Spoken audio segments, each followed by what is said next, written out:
மிசா சட்டத்தை கொண்டு வந்த காங்கிரஸ் கட்சியுடனேயே திமுக கூட்டணி வைத்துள்ள போது தாங்கள் பாரதிய ஜனதாவுடன் கூட்டணி வைத்ததில் என்ன தவறு என தமிழக முதலமைச்சர் எடப்பாடி பழனிசாமி கேள்வி எழுப்பினார். நியூஸ் 18 தமிழ்நாடு தொலைக்காட்சியின் முதன்மை ஆசிரியர் குணசேகரன் நடத்திய நேர்காணலின் பொழுது பேசிய அவர், கூட்டணிக்காக பாஜக எந்தவித நிர்பந்தமும் அளிக்கவில்லை என்றார். ஒரு காங்கிரஸ் திமுக கூட்டணி அப்படின்றது சட்டமன்ற தேர்தலிலிருந்து தொடருது. அதற்கு பிறகு கம்யூனிஸ்டுகளும் மற்றவர்களும் அவங்களோட சேர்ந்து இயங்கினாங்க.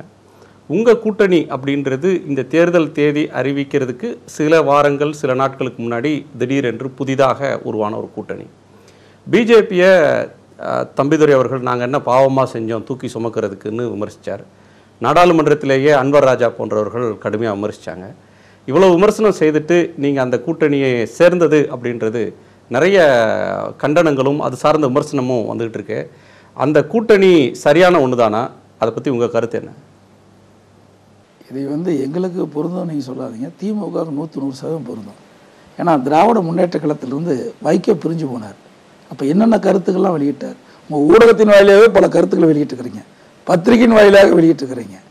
இன்றைக்கு வைகோ அவர்களே ஒரு தனி கட்சி வச்சு திராவிட முன்னேற்ற கழகத்து சின்னத்தில் நிற்கிறார். அப்படி என்று சொன்னால் யார் விமர்சனம் அதிக செய்திருக்கின்றார்கள், யாருடைய கூட்டணியில் அதிக விமர்சனம் செய்தவர்கள் இடம்பெற்றிருக்கார் என்பதை நாட்டு மக்களுக்கு தெரியும்.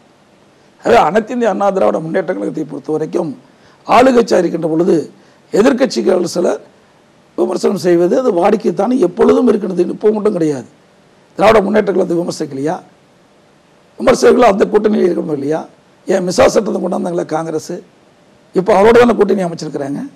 இன்றைக்கி 2 நாட்கள் முன்பு கூட எதிர்கட்சி தலைவர் ஸ்டாலின், திராவிட முன்னேற்றங்களுடைய தலைவர் ஸ்டாலின் சொன்னார், நாங்கள் மிசாவையே பார்த்து வைங்க, இதுக்கெல்லாம் அஞ்ச மாட்டோம்னு சொன்னார். ஆக அப்படிப்பட்ட காங்கிரஸ் கட்சி தான் மிசா சட்டத்தை கொண்டாந்தது. அவர்களோடு இன்றைக்கு கூட்டு சேர்ந்து அந்த கட்சியை சேர்ந்தவர் ஒருவரை பிரதமராக ஆக்குன்னு சொல்லுகிற போது நாங்கள் கூட்டணி வச்சதில் என்ன தவறு?